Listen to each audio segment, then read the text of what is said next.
All right, let's demystify Microsoft Azure. We're going on a guided tour to see what it's all about. So let's start with a problem you've probably faced, needing a huge server for a project, right? The old way was a pain, tons of expensive hardware, finding space, and just endless maintenance. But now there's Azure. It's Microsoft's cloud platform, giving you virtual resources on demand. So simple. Okay, ready to dive in? Here's our tour: the foundation, the toolkit, security, costs, and what's next. First up, the foundation. Azure isn't just in the cloud. It lives in actual physical buildings. And these data centers are everywhere, all over the world. That's what makes it so fast and reliable. So you've got this global network. Now what can you actually build with it? Let's check out the toolkit. You've basically got 3 ways to use the cloud, and each gives you a different level of control.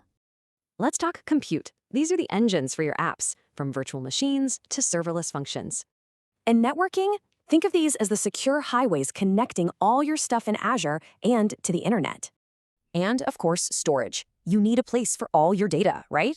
From huge files to tiny messages. Okay, a great toolkit needs rules of the road.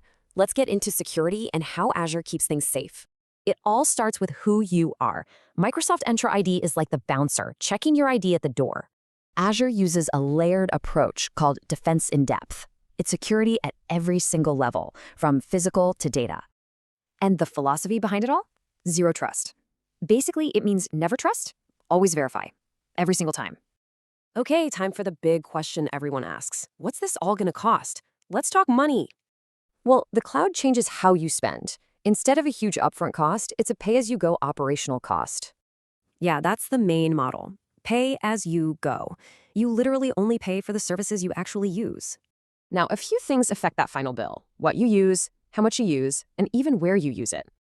So what's the big picture here? Well, the reality is the future is hybrid. It's not just one thing. Most companies use a mix of everything: public clouds like Azure, private clouds, and their own servers. This hybrid approach is pretty much the standard now. So after this tour, the question is, how will you build?